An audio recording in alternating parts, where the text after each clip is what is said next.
पालक की खेती से कम लागत और कम समय में कमाएं अधिक रुपए।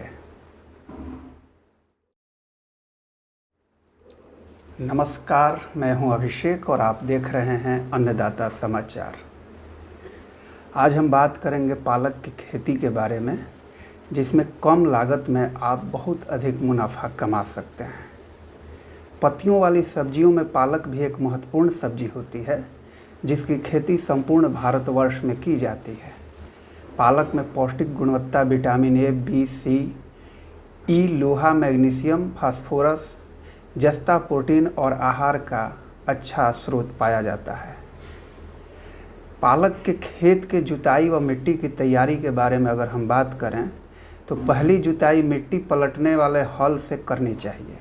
इसके बाद 1 से 2 जुताई देसी हल या कल्टीवेटर से करनी चाहिए, जिससे खेत भुरभुरा हो जाए और पाटा लगा के खेत को समतल कर देना चाहिए। बोने की विधि पर अगर बात करें तो पालक की बुआई छिटकवा विधि से की जाती है, परंतु पालक की खेती से अधिक उपज प्राप्त करने के लिए इसकी बुआई पंक्तियों में करनी चाहिए।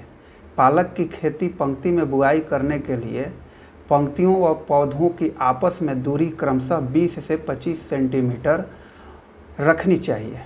पालक के बीज को 2 से 3 सेंटीमीटर की गहराई में बोनी चाहिए। अब पालक के बीज के प्रकार के बारे में बात कर लें कि कौन सा बीज अगर लगाएं तो अच्छी उपज होगी। पालक पूसा ज्योति, यह जाति अधिक पैदावारी की होती है। पत्तियां समान और मुलायम होती हैं तथा गहरी हरे रंग की होती हैं। पहली कटाई 40 से 45 दिनों में शुरू हो जाती है। सितंबर से फरवरी के अंत तक पत्तियों की वृद्धि अधिक होती है। 5 से 7 बार फसल की कटाई की जाती है। पालक पूसा की अगर बात करें तो इस किस्म के पौधे ऊंचे और समान वृद्धि वाले होते हैं। यह अधिक उपज देने वाली किस्म है जो सितंबर से मार्च तक अच्छी वृद्धि करती है। अब उर्वरक की बात कर लें तो 50 से 55 क्विंटल सड़ी गोबर की खाद बुआई के 1 माह पूर्व डालनी चाहिए। इसके बाद 40 किलोग्राम नाइट्रोजन, 27 किलोग्राम फास्फोरस और 27 किलोग्राम पोटास आदि प्रति एकड़ में देनी चाहिए। नाइट्रोजन की आधी मात्रा, फास्फोरस और पोटास की पूरी मात्रा अंतिम जुताई के समय डालनी चाहिए। नाइट्रोजन की शेष मात्रा 2 बार में बुआई के बाद पहली कटाई के समय और फिर दूसरी कटाई के समय डाल देनी चाहिए। इसके सिंचाई की विधि को अगर हम बताएं तो यदि बुआई के समय खेत में नमी की कमी हो गई हो तो बुआई के तुरंत बाद एक हल्की सिंचाई कर दें। पालक को अधिक पानी की आवश्यकता होती है, अतः समय समय पर सिंचाई करती रहनी चाहिए। खरपतवार नियंत्रण के बारे में अगर हम बात करें तो पालक की फसल में खरपतवार अधिक होते हैं। इनको पहली और दूसरी सिंचाई के तुरंत बाद खेत में निकाई अथवा गुड़ाई करते समय फसल से घास फूस शीघ्र निकाल देनी चाहिए। इस प्रकार से 2 से 3 निकाई फसल में करनी अति उत्तम रहती है।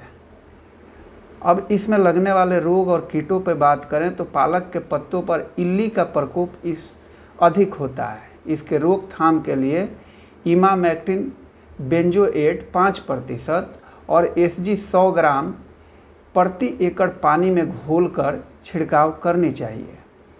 पत्तों पर फफूंद का प्रकोप से बचाव के लिए कार्बेडाजिम 12%, मेनकोजेब 64%, WP 2 ग्राम प्रति लीटर तथा डाइमेथोएट 30%, EC 2 ml मात्रा प्रति लीटर पानी में घोलकर छिड़काव करनी चाहिए।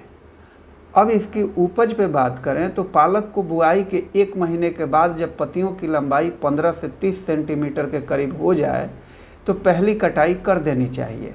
यह ध्यान रखें कि पौधों की जड़ों से 5 से 6 सेंटीमीटर ऊपर से ही पत्तियों की कटाई की जानी चाहिए। तो किसान भाइयों, यह थी पालक के बारे में जानकारी। अगर आपने अन्नदाता समाचार चैनल सब्सक्राइब नहीं किया है तो आप हमारे चैनल को सब्सक्राइब कर लें और साथ ही प्ले स्टोर से ऐप को डाउनलोड कर लें, ताकि खेती बाड़ी से संबंधित हर नोटिफिकेशन आप तक पहुंचता रहे। धन्यवाद।